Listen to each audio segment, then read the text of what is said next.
Tired of the everyday routine? Ever dream of a life of romantic adventure? Want to get away from it all? We offer you Escape. Escape, designed to free you from the four walls of today for a half hour of high adventure. Tonight, we escape to Yucatan with a man and woman who dare defy the curse of the ancient priests of Maya to find a hidden jungle shrine and millions in jewels and gold. As Les Crutchfield and Paul Pierce tell it in The Golden Snake.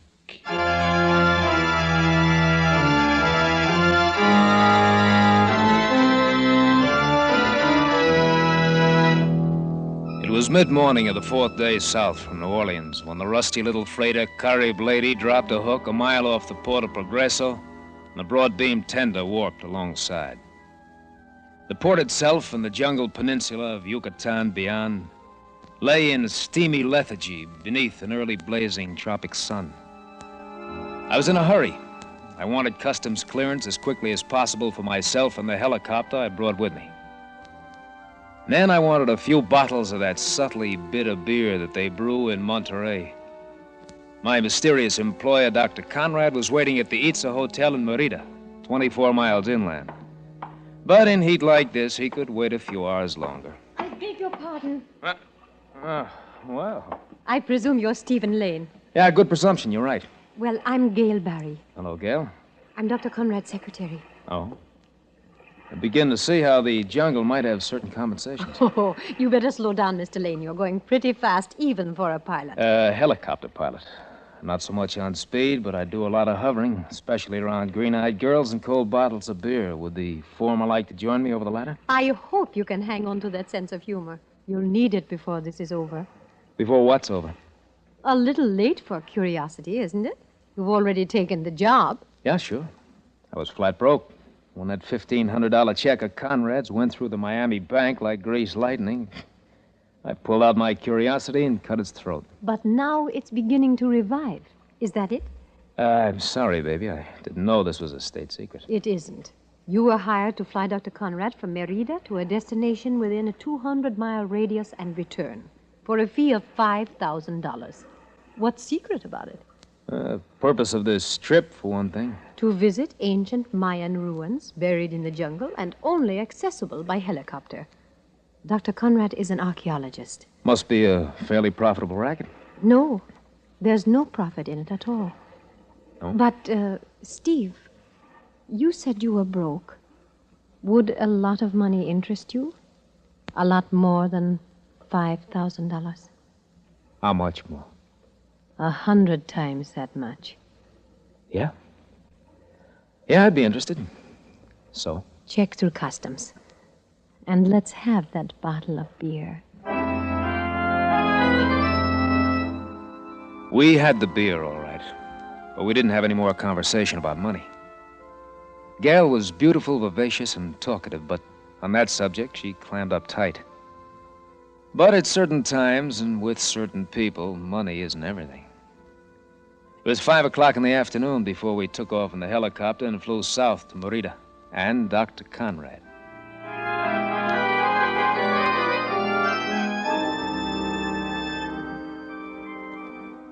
You can look down from this balcony, Mr. Lane, and there lies the town of Merida, all silver in the moonlight.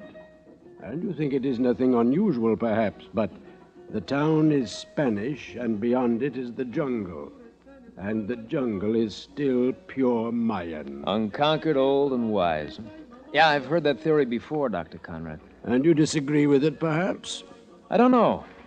I've been watching some of the natives around the hotel here this evening, and there is something about their expression or their eyes. I don't know. Well, I've spent my life studying them, and I do know, Mr. Lane. The Mayans are one of the oldest and strangest races on the face of the earth. The jungle out there swallowed up their pyramids and their temples long ago, and the Spanish conquerors destroyed their records and writings.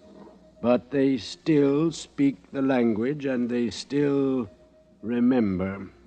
I think it's something in their eyes, as you noticed. About the trip that we're going on, is it to one of these ruined temples or pyramids? Yes. Where?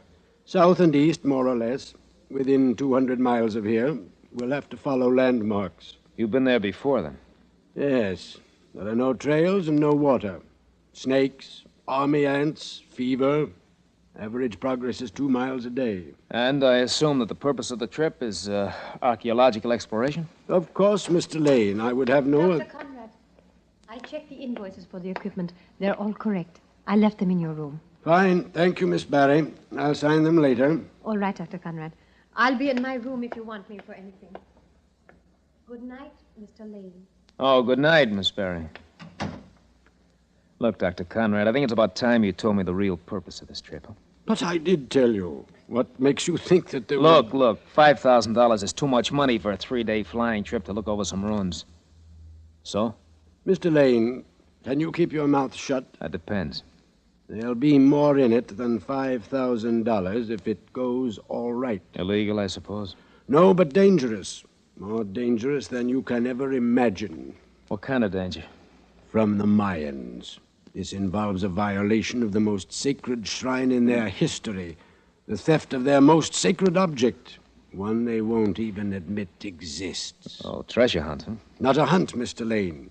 I've seen the object. I know where it is. Is, Miss Barry in on this? She's merely the secretary of a scientific expedition. You and I are the only ones who know different. What about the men who were with you before? They were interested only in the ruins. They never saw the treasure. Yeah, but they do know the location of the place. No, Mr. Lane. Not anymore. Well, why not? Because all 4 of them are dead.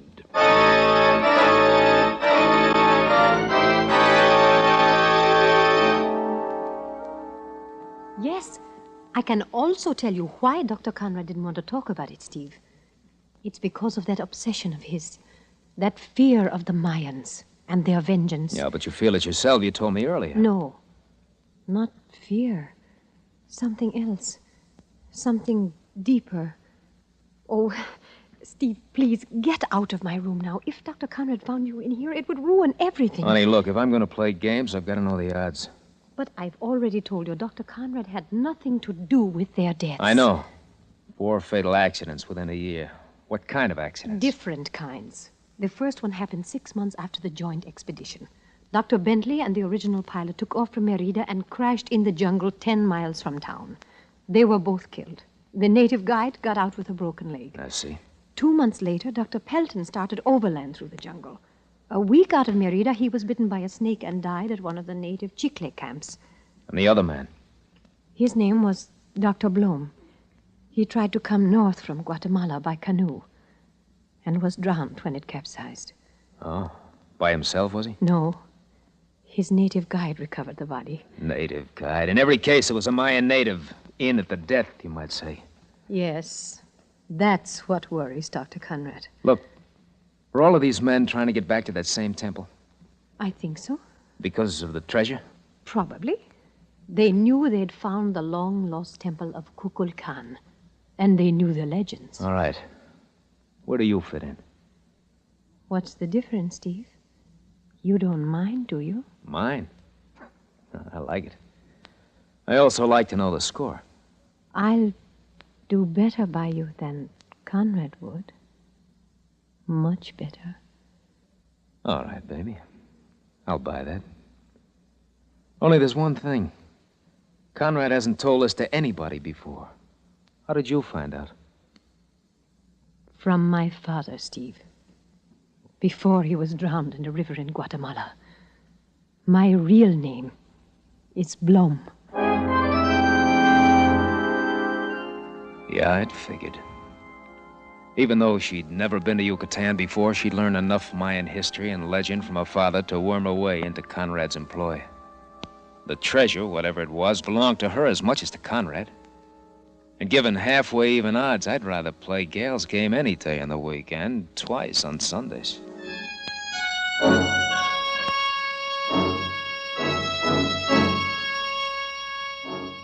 I lay on the hammock in my room for an hour, I guess. The lamp out, the moonlight splotching silver patterns through the bamboo slats of the blinds. I smoke one cigarette after another while I try to fit all the pieces into place. I was tired, but I'd had several drinks of Johnny Walker that I'd brought along, and I wasn't asleep, that's for sure. So I don't know why I didn't hear the door open. Please do not be alarmed, Senor Lane. Huh? Lie still, make no outcry, and listen. You will not be harmed. For some odd reason, I couldn't move.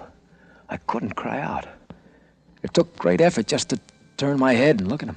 It is our desire to warn you because you are not aware of the thing you dare to do. Dr. Conrad knows, and he deserves no warning. In the scattered moonlight, I could see very little of his face except the eyes. The eyes of a Mayan.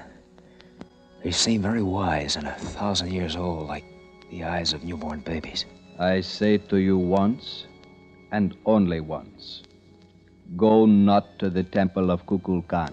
There seemed to be a strange music playing far off. The plumed serpent of gold must lie hidden for 5,000 years, and the time is not yet.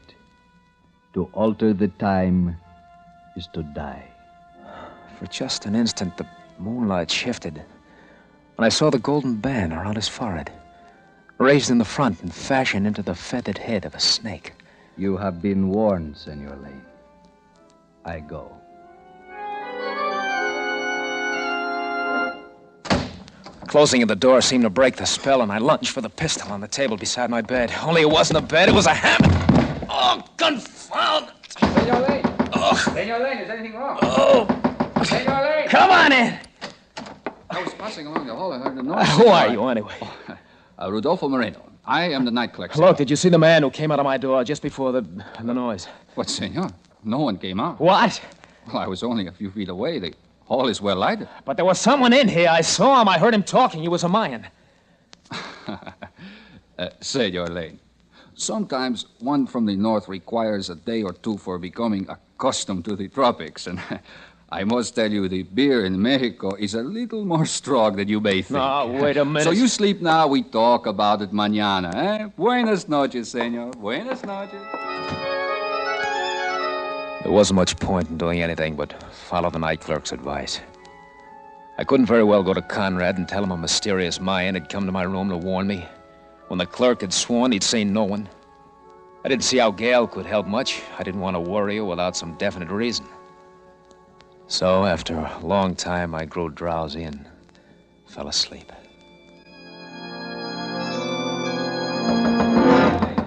Senor Lane, wake up. What?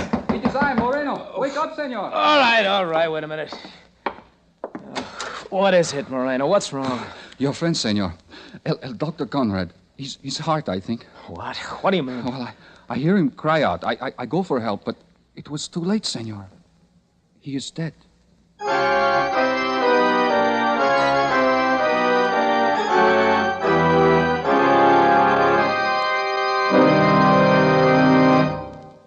In just a moment, we will return you to the second act of Escape.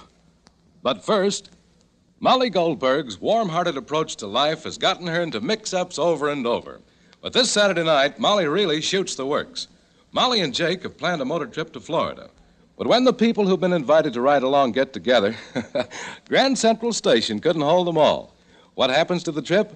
Be listening this Saturday night when the Goldbergs bring their warm, rich humor to most of these same CBS stations. And now, for the second act of Escape.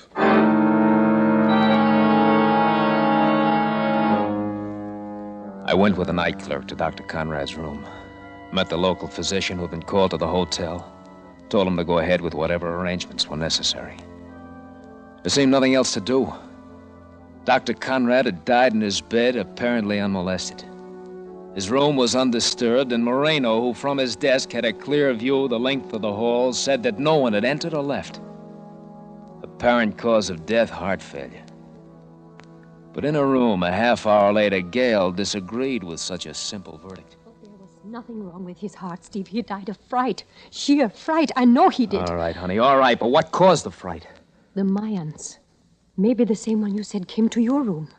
No, I'm not sure whether anyone did or not. Maybe the night clerk was right. Maybe I imagined it. He is a native, you know. Another Mayan, huh?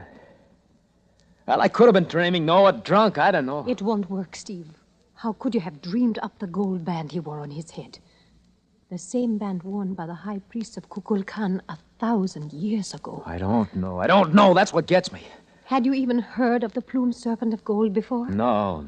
Or the 5,000 years of hiding? No, of course not. They're all a part of Mayan legend, Steve. You had to learn them somewhere. Gail, you said Conrad had an obsession. What about you? I don't know. Before I came to Yucatan, I had only one idea. To get my share of that treasure one way or another. Mayan legends were nothing more than that. But down here, it's different.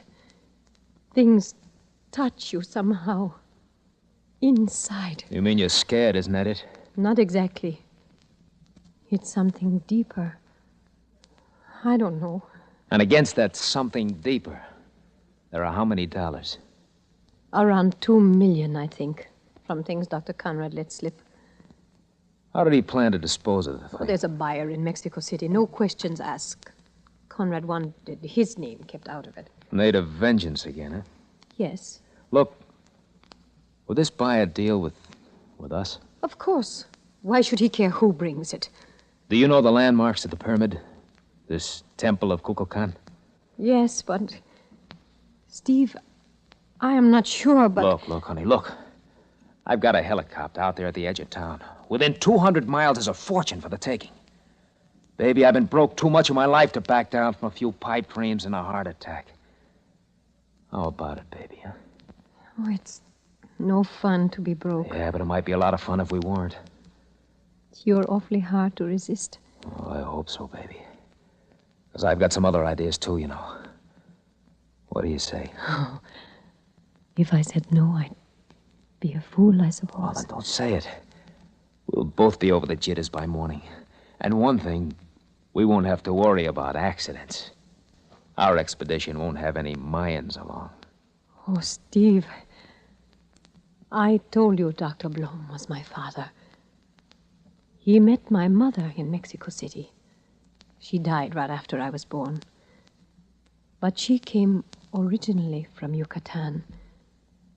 And she was a Mayan.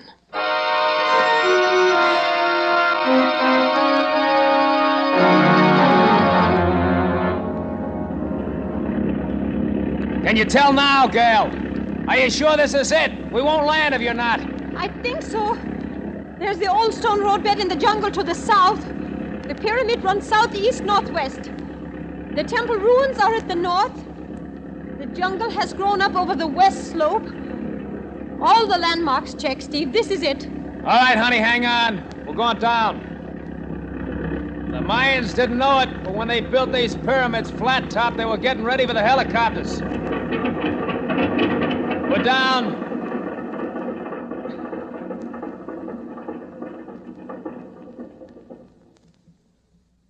It's terribly quiet, isn't it, Steve? Yeah, especially after hearing that egg beater for the last 3 hours. Well, may as well have a look. Come on, jump, baby. I'll give you a hand. Thanks.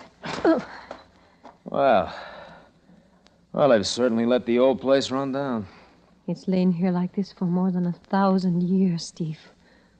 Full moons and dark moons, rains, lightning, sun and wind. Nothing moving. Only the jungle, growing and growing and creeping up over it. Hey, now, baby, relax. We shouldn't have come here at all. We are only interlopers, strangers, not wanted. Well, maybe they like us better when we're rich, huh? There's no use joking about it, Steve. I think you feel it, too. We are in some terrible danger here, some kind we've never known before. It's like we're being watched. Only there are no watchers. Well, not unless you count that parrot there in the lianas. A parrot. A feathered bird. A feathered snake. Now, look, Gail, look, we've talked this all out. We're here now. We're going to go through with it. I admit that I feel just as... Well, this morbid talk of yours isn't helping anything. I'm sorry, Steve. I feel so strange. Oh, it's just nerves. Forget it. Okay, baby. It's a deal. Come on. Let's go find that cave.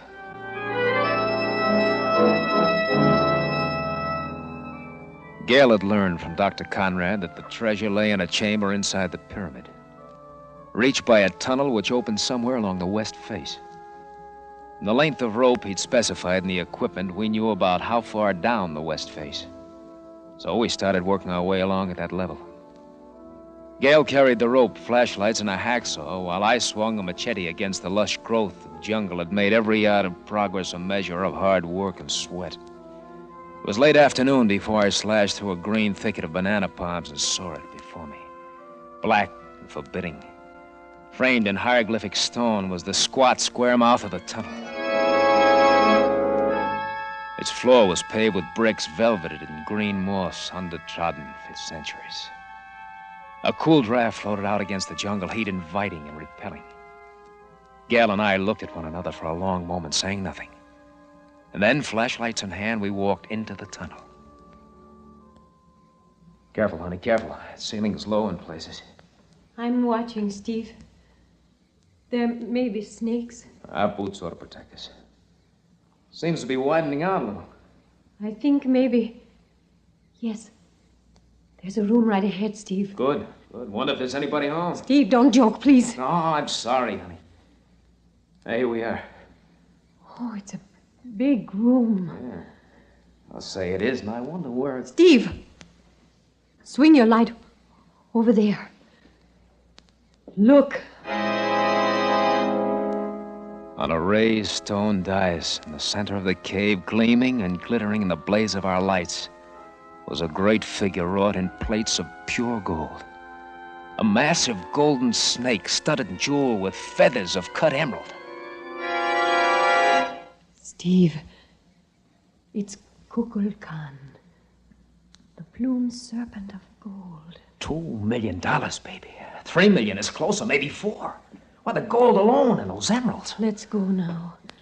Now, Steve, before it's too late. It must weigh a ton. Now I see why Conrad included hacksaws in the equipment. Here, honey, you owe my light. What are you going to do? Old money bags has to be cut up before we can pack them out. May as well see how much of a job it'll be. Steve! No! Yeah, what's the matter? There's something here. Something old and wise and powerful. It's watching us. I can feel it. Oh, now wait, baby. Don't... Anyway, it's really too late to do anything today. We've seen it now, Steve. Let's leave it just the way it is. Just until tomorrow. It's almost dark now. Please. Please, Steve. All right, Gail, all right. Come on, let's get out of here.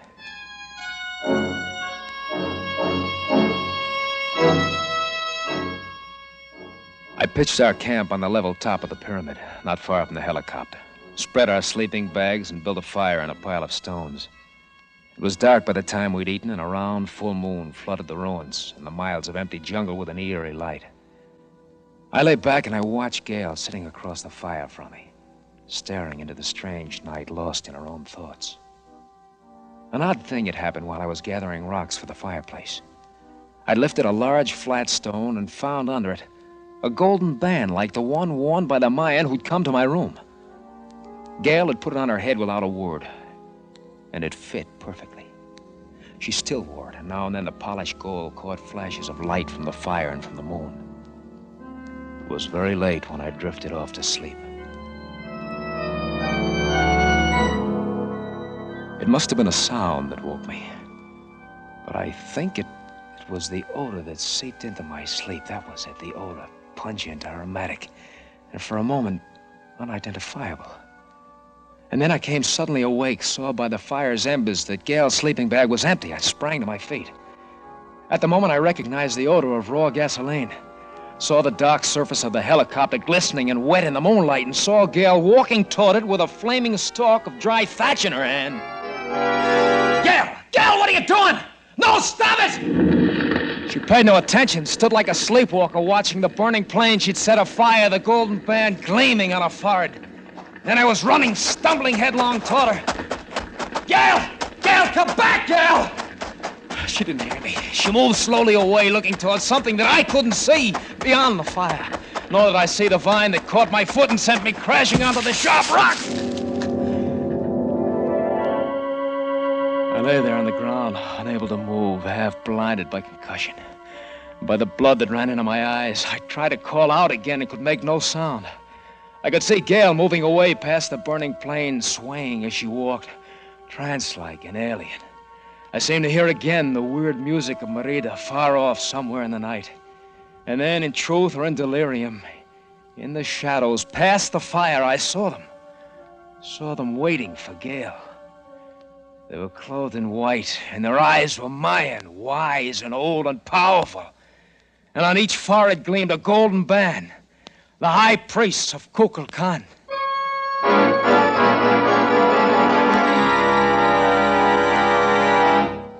Senor, you feel better now, no? Better? I don't know. Who are you? Only a poor farmer, senor. Farmer? Where am I? In my casa, senor. You have been very ill from a bad wound to the head. But how did I get here? 3 days ago, you come from the jungle, fell at my door. I take care of you. Oh, thank you. Thank you very much. Sometimes you fight with me, say crazy words. But I know it is only the head is broken. I was running. I fell against a rock. I just can't remember much after that. No matter, senor. Tomorrow I take you to Merida. To Merida? But how can you? But so simple. In my cart with the burro. It is only 7 miles. 7 miles? But I was 200 miles from here. Quien sabe, senor. 3 days ago you come out from the jungle. Tell me something. Are you a Mexican? Pues, senor, I am a citizen of Mexico, but by birth, I am Mayan.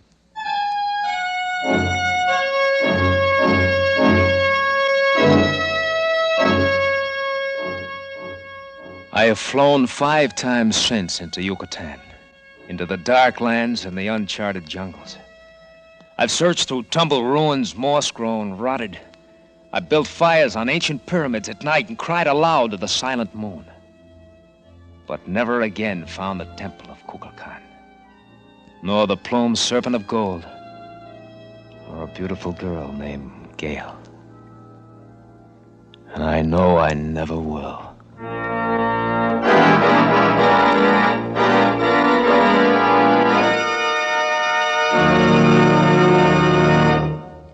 Escape is produced and directed by William N. Robson.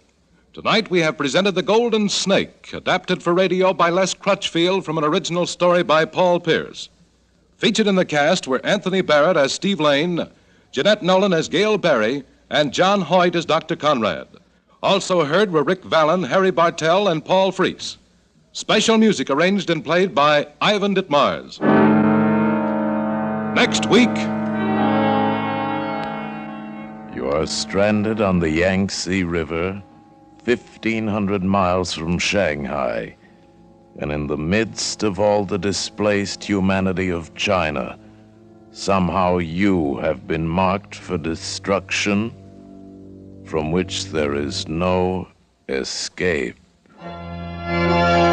Next week, we escape with an exciting tale of fear, intrigue, and danger on one of the most colorful rivers of the world, as John and Gwen Bagney tell it in The Shanghai Document.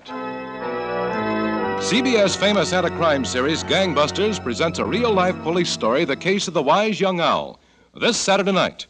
Remember to be tuned in to CBS, where Arthur Godfrey's digest of wit and humor is heard every Saturday night, the Columbia Broadcasting System.